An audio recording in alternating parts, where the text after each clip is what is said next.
ED भ्रष्टाचार खत्म करने की लड़ाई लड़ रही है या विपक्ष को खत्म करने की? मनी लॉन्ड्रिंग कानून के जरिए लोगों को आतंकित किया जा रहा है। यही एजेंसियां कभी भी बीजेपी के मुख्यमंत्री, मंत्री, नेताओं और उनके समर्थकों के यहां नहीं पहुंचती।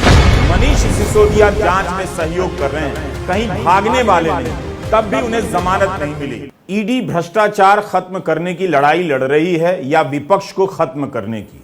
दिल्ली सरकार का हाल देख लीजिए। 2 मंत्री जेल में हैं, एक सांसद जेल में है।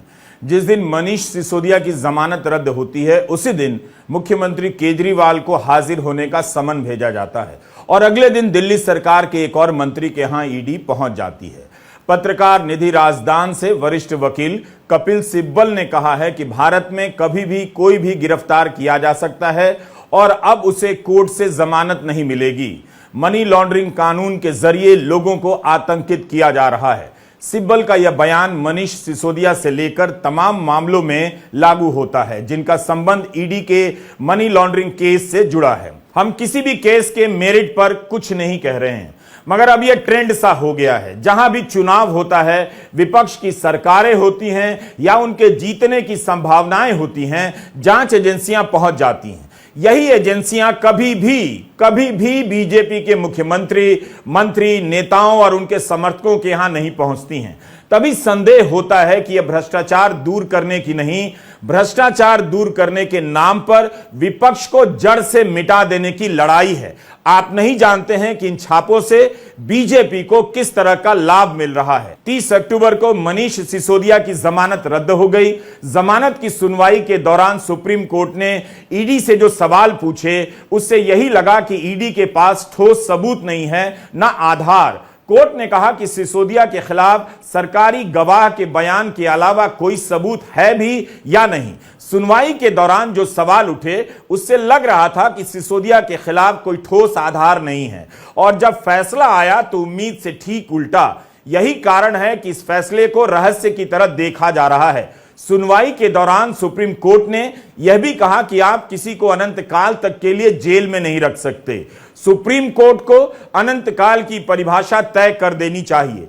8 महीने से मनीष सिसोदिया जेल में बंद हैं, क्या यह अनंत काल में नहीं आता? मनीष सिसोदिया के संबंध में 17 अक्टूबर को सुप्रीम कोर्ट ने ईडी से पूछा कि मनीष सिसोदिया को मनी लॉन्ड्रिंग के लिए आरोपी कैसे बना रहे हैं, जबकि वो मनी ट्रेल का हिस्सा है ही नहीं और पैसा उनकी जेब में पहुंचा भी नहीं।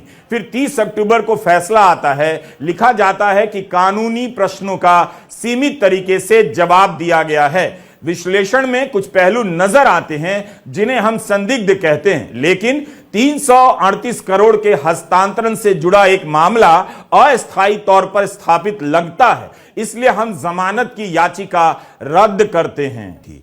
कानून के जानकार भी सवाल उठा रहे हैं कि एक सरकारी गवाह के कहने पर कितना भरोसा किया जा सकता है। अगर सरकारी गवाह की बात में दम भी है तो अब तक पैसे के लेन देन को ठोस रूप से सत्यापित और स्थापित किया जा सकता था। जब पैसे के लेन देन की बात साबित नहीं हो सकी तो अचानक से 338 करोड़ की बात आ गई। इतनी बड़ी राशि के मामले में कुछ तो ठोस होना चाहिए था। यह केस अगस्त 2022 का है। 8 महीने से सिसोदिया जेल में हैं। हजारों पन्नों की चार्जशीट दायर करने के बाद जांच एजेंसियां अस्थायी तौर पर सबूत पेश कर रही हैं, जिसे कोर्ट स्वीकार कर बेल नहीं दे रहा।